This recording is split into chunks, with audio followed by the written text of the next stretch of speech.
বেগম খালেদা জিয়ার একটা বক্তব্য আমার মনে আছে। তিনি বলেছিলেন যে আমি প্রতিহিংসার রাজনীতি চাই না এবং আমি কাউকে ব্যক্তিগত আক্রমণ করি না। যেটা আমরা দেখেছি যে তার সমসাময়িক যিনি ছিলেন, যিনি বাংলাদেশ থেকে বিতাড়িত হয়েছেন বিগত গণ অভ্যুত্থানে, তাকে আমরা সবসময় দেখেছি তিনি প্রতিহিংসার রাজনীতিটাই করতেন। তার বক্তব্য সেটা স্পষ্ট হতো।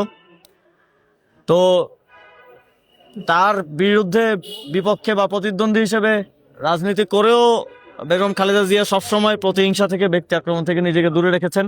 কিন্তু তিনি প্রতিহিংসার শিকার হয়েছেন।